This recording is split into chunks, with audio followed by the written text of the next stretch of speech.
Let me tell you something that happened a while back, something that completely changed how I see my own family. It all started when I got the news that I needed a pretty serious surgery, the kind that puts you out of commission for a while, both physically and financially. I was stressed, to say the least. The medical bills were piling up, and I was looking at weeks, maybe even months of recovery where I wouldn't be able to work. So, I did what most people would do in that situation. I called my mom. I explained everything to her, trying my best to sound calm, but I'm sure she could hear the panic in my voice. I wasn't asking for a handout, just a temporary loan to help me bridge the gap until I was back on my feet. I figured, she's my mom, of course she'd help, right? Her response hit me like a ton of bricks. She sighed heavily and said, "Honey, I'm so sorry, but I just don't have any money to spare right now. Things are really tight." I was stunned. I mean, my parents had always seemed financially stable. My dad had a good pension,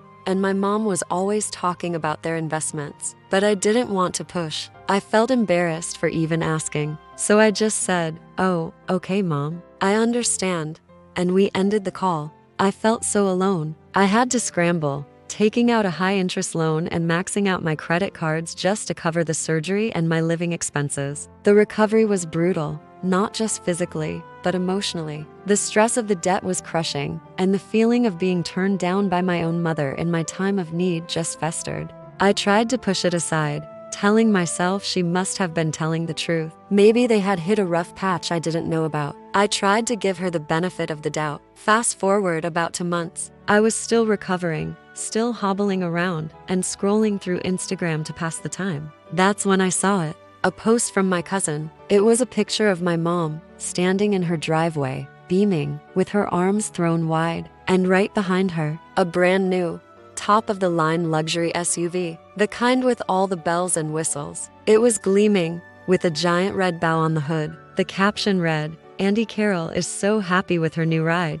You deserve it." I just stared at my phone. My blood ran cold. I zoomed in on the picture, hoping I was mistaken, but there was no mistake. It was my mom, and that was a very, very expensive car. A car that cost way more than the loan I had asked for. "Things are really tight," she had said. "I don't have any money to spare." The words echoed in my head, mocking me. The air was knocked out of my lungs. It wasn't that she couldn't help me. It was that she wouldn't. She chose not to. She chose a shiny new car over her own child's well-being during a medical crisis. The betrayal was so deep, it was a physical pain. All that time I had spent defending her in my own mind, making excuses for her, it all came crashing down. I felt like such a fool. The surgery, the debt, the pain, I went through it all alone, while she was out car shopping. The hurt was one thing, but the lie was another. Why lie to me? Why not just say no? The dishonesty was what truly shattered my image of her. I didn't call her. What was there to say? "Hey Mom, congrats on the new car you bought with the money you didn't have for my surgery?"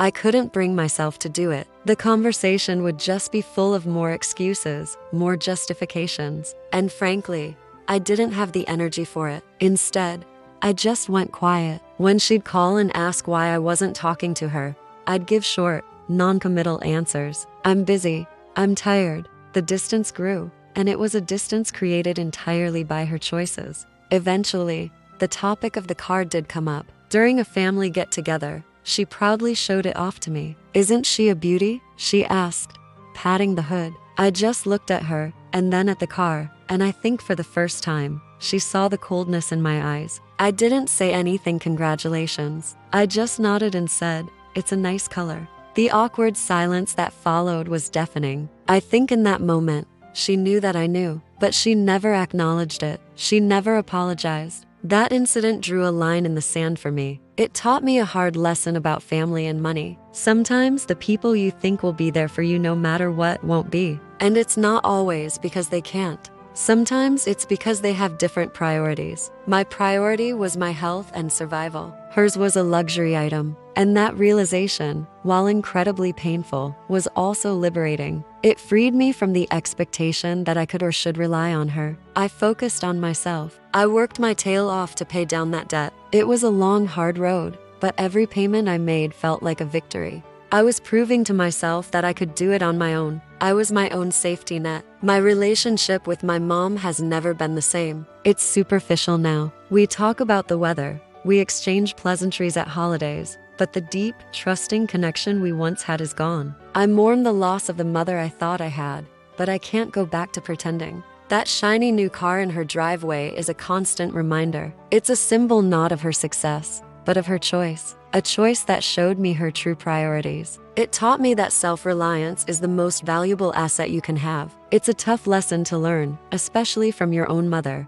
but it's one I'll never forget. You have to be your own hero, because sometimes the people you expect to save you are busy buying themselves a new car. And that's the story. It's not a happy one, but it's real. It's a reminder that sometimes the biggest heartbreaks come from the people closest to us. If you've ever been through something similar, know that you're not alone and your feelings are valid. It's okay to put yourself first and build a life where you are your own strongest support. Thanks for letting me share this with you all. I'll see you in the next one.